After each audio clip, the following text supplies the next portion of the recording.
Hey, it's Jared back with you, and listen, happy Monday, people.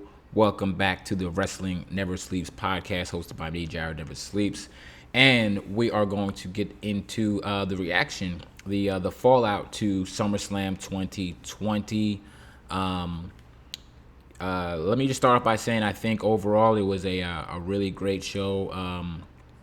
Considering the circumstances of the whole pandemic and not being able to have fans and things like that. But I think WWE definitely did their thing as far as how the show played out and how all the matches went. I think most people can't come away from this upset. I would love to hear your opinions in the comments to let me know what you guys thought of SummerSlam 2020. But let me get into everything that I thought and what I observed and what I liked and what I didn't like about the show. So, first and foremost, let's address the elephant in the room, the Thunderdome. The Thunderdome made its pay-per-view debut, and I think that the Thunderdome was definitely a great idea. It gave the show like a really big feel. Definitely way better than the Performance Center shows that we've been having. The Performance Center just kind of looks very indie, and it's just a warehouse. But moving everything to the Amway Center, I believe that and the, getting great lighting and stuff, getting television lighting, I thought was definitely great, and definitely have to give credit is due with WWE that the Zoom screens, the FaceTime screens weren't too distracting to the show, and a lot of the tight camera angles you could really get entrenched into the action and really appreciate the art for what it is. So overall, I thought the production looks good, and I think they did a really good job with the fan noise. That the fan noise overlay didn't seem too fake.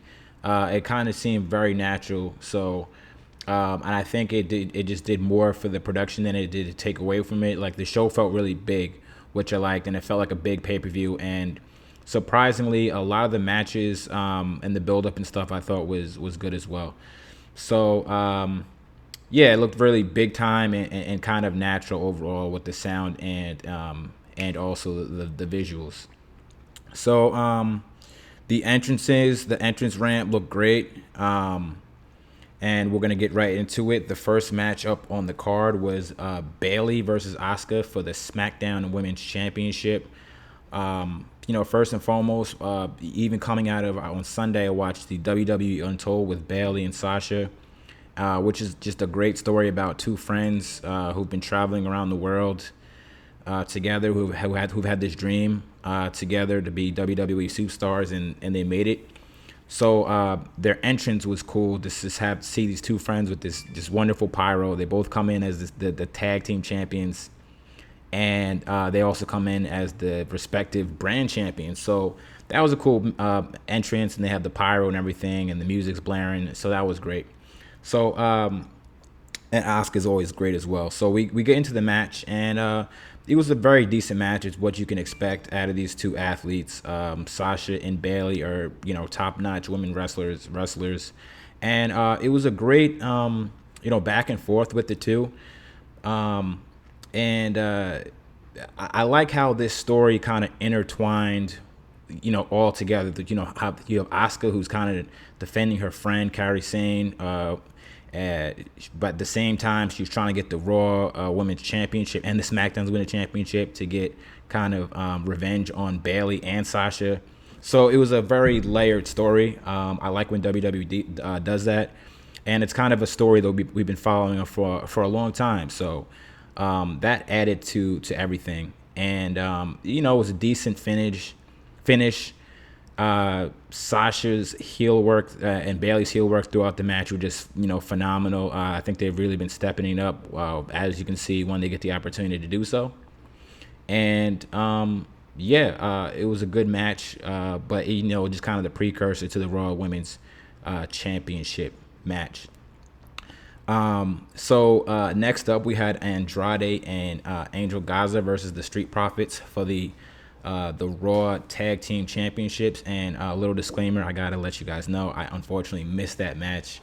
No disrespect to the wrestlers, to the superstars.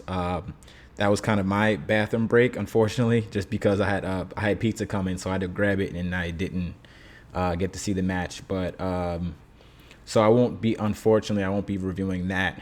But from what I heard, it was a pretty decent match, and Kevin Owens was on commentary with wearing a Street Profit shirt. I don't really get that, but maybe it'll reveal itself later on. So the next match on the card was Mandy Rose and Sonya Deville.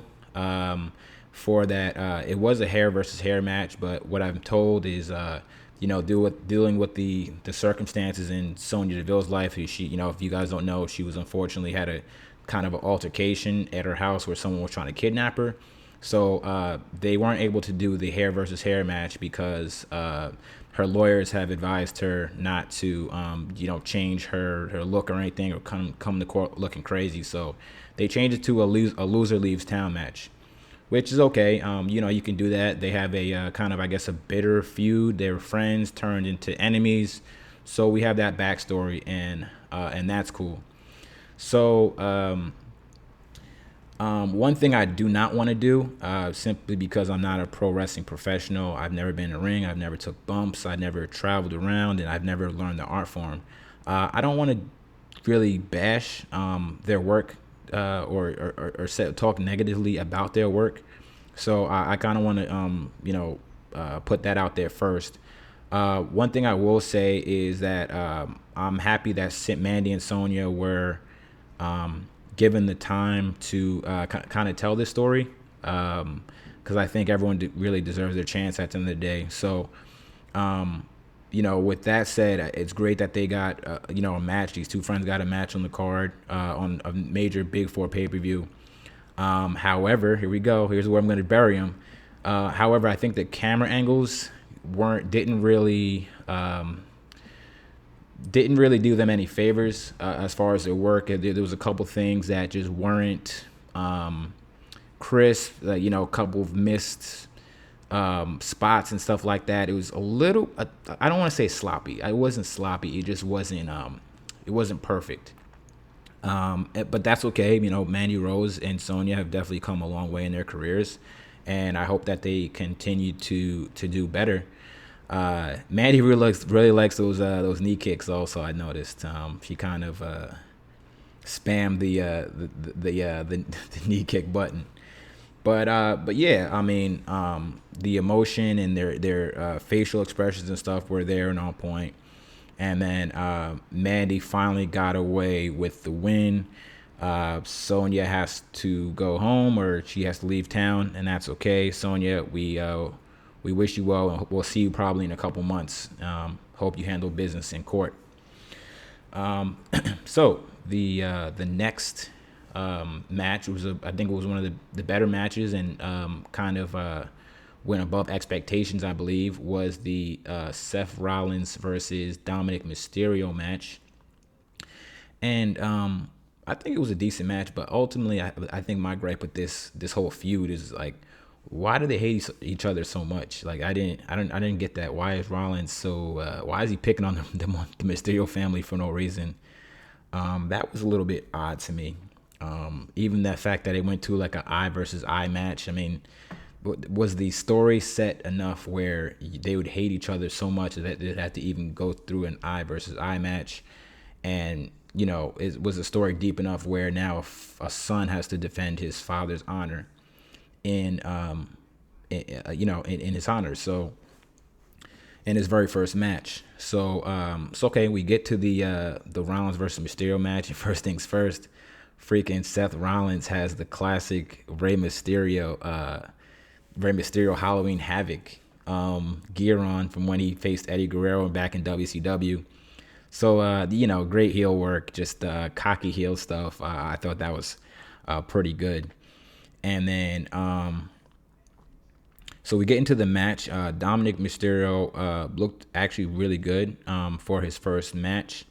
And I knew when this match happened, I know it would kind of elicit comparisons to what we saw with Pat McAfee, because that was Pat McAfee's Pat McAfee's first match, and I kind of like the booking in this match. In comparison to the Pat McAfee one, I just felt that the booking in the Pat McAfee match with Adam Cole made Adam Cole just seem like really like amateur and weak, because this guy is doing flips on him. The guy's getting 2 counts, and is that realistic? Probably not. But I think Rollins did a really great job as being the ring general, and kind of like making Dominic look really good, but also not hurting his character as being a multi-time champion, Mr. Money in the Bank and Royal Rumble winner and all that stuff, and a guy who's really traveled the experience of being a WWE superstar top to bottom. So I think with this match, the only thing I could have did without was like the Dominic Mysterio arm drags. I mean, that just kind of seemed to me like not realistic. I mean, you're entering this guy's arena, he's not entering yours. So I could do without that. I probably could have. I think they could have just opened the match with like just like a freaking hockey fight, because I mean this guy took your dad's eye out. So I feel like you wouldn't really be trying to wrestle him. You'd be trying to kill him. So other than that, I think it had just excellent match psychology. Everything was very much plausible. Up until Rey Mysterio's wife, I think she got involved, and that was a kind of little awkward. Like her emotion was kind of just stone face, and she didn't really react to what was happening. I mean, her son's getting beat up by these two wrestlers, and she just kind of like whatever. And even like Rey Mysterio not really wanting to jump in was a bit odd, knowing that how dangerous in the WWE world, how dangerous Seth Rollins can be. I thought that that was weird. And the other thing I thought was weird as well was was there not a backstage segment where Dominic asked Rey Mysterio to stay back and they entered the company to the ring? So that was a kind of like hitch in the storytelling. But ultimately, I thought it was a great match with a great finish. It gave Dominic in a loss, it gave him a rub a little bit to show that he can kind of hang with these guys.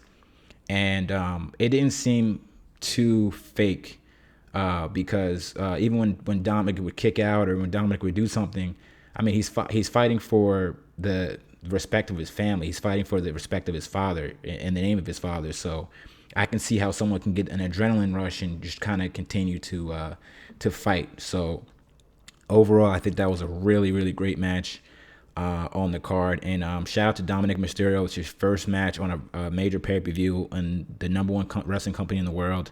And you really showed what you got. And I'm rooting for you. I'm looking forward you to do some more in this business. So next is the match of the night: Sasha Banks versus Asuka for the for the Raw Women's Championship. Sasha, as much BS people give her online about, the kind of mistakes she's had in the ring and stuff like that, and the Paige stuff and everything. Sasha delivers. Sasha delivers all the time, most of the time, and she proved that she is one of the best in the world at what she does. So first and foremost, I love that in the match. I love that great powerbomb spot that she rolls out of the ring and just powerbombs Asuka hard on the floor, on the cement, on the concrete. And that's not really something you see in women's wrestling. Even men's wrestling, you don't see much of. That was a great spot right there. And one thing I saw was like Asuka's entrance. She didn't sell the knee injury from the original match she had with Bayley, and then she went right into the kicks with Sasha, and it didn't make sense, because it's like, hey, are you selling your knee or are you not? Is your knee okay? Like, it just wasn't. It was kind of contradicting with the story. But so I think Sasha definitely could have sold the knee more, and I think it kind of could have accentuated the story. But that didn't happen. I like the fact that Sasha was pulled out a couple of new moves that we have not seen from her. A couple of like different holds and bars and stuff like that. And I thought this match really made Sasha and Asuka both look like pros. It was great psychology throughout, and then you have the finish where Bailey tries to protect or help Sasha this way, same way Sasha helped Bailey, and it backfires, and Sasha's kind of forced to tap out. That was awesome. What I really loved at the end is like Sasha just looks so real. She's dejected, like she has the right emotion on her face. Bailey even has the right emotion on her face, and she's just like kind of looking at her like I tried. It didn't seem like Bailey was like trying to screw shot Sasha over. It looked like she legit tried, but things happen. It kind of reminded me of when J.R. Smith didn't know the time and the score during the 2015 NBA Finals, and like LeBron's looking at him like dude, like what? Come on, bro. So that was a great match, and it makes a fan want to go and watch Raw tonight, which what they plan to do. It makes you want to watch Raw and see what's going on with Sasha and Bailey.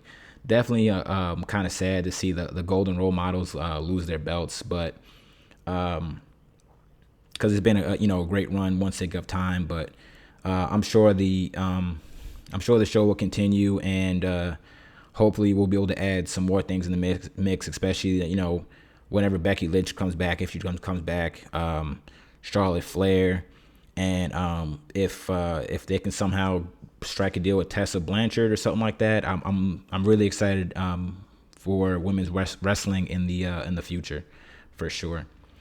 So after that, we go into the match with Drew McIntyre versus Randy Orton for the WWE World Heavyweight title. And these are the matches that I like because these guys look like freaking professional wrestlers. They're huge, tall, 250 pounds, 260 pounds, just monsters. And I think overall this match was great for both parties. One, I'll say it's great for Randy Orton because I think Randy Orton gets this. It's unfair. He gets this kind of slack as being like boring, or he gets this slack for being just kind of like not having like the greatest matches. However, it's like I think Randy Orton is so good that he got just overexposed, and we just got so used to like how good this guy is, like from freaking match psychology to the emotion on his face to where he positions himself in the ring, like he in this his look and everything. It just we kind of forget how good he is, and I think they put on a pretty good match. Some people I know complained about the finish. I think it was pretty solid. You never saw it coming, but it's plausible. It's plausible for somebody to go and get like a little roll up on somebody. So you don't have to have a finish on every match. Just like if we're watching UFC, or even boxing, within the first 3 seconds, if someone gets you, and it's over. So I like the roll up finish of the match. Let me talk a little bit about Drew McIntyre. I thought this was a great match for Drew McIntyre because he was kind of crowned in maybe one of the hardest times it is to be WWE champion when there's no crowd. And the viewership is going down. So I think this match was good is because Drew McIntyre got to be in the main event with the main event guy, and he got to perform and show what he has. I was actually surprised at how agile he is, doing kip ups and hitting the top ropes, and a guy for that size, just the way he moves is that's very impressive. So good for Drew McIntyre. He had some failures in the past. He was in 3MB. He was very skinny in the past. He worked on his body. He worked his ass off. He went through the ranks again, through the Indies, through NXT, got to this moment. And to me, I thought he had a really good match. He got to retain. He retained against a guy that is a legit WWE Hall of Famer. So I think from the fans' point of view, it gives you the idea that Drew McIntyre is legit, and Drew McIntyre can be looked at as a main event guy, just like Randy Orton or John Cena or Roman Reigns. So good for Drew McIntyre. And I'm curious to see who's his next opponent. Hopefully it's Keith Lee, but we shall see. So Orton looked great. Drew looked like a star, and they presented him as a star finally. And the difference is the presentation. So I got no complaints about that match. Match was great. And then the last thing I'll talk about is, as far regarding that match, is I think the finish definitely protected both guys. That little roll up they did, roll up pin. Like I said, it solidified McIntyre as a guy who can go against top tier people. And, obviously, since nobody did their finish, no Claymore kicks, no RKOs, we can continue this feud. So, I'm just going through my notes here.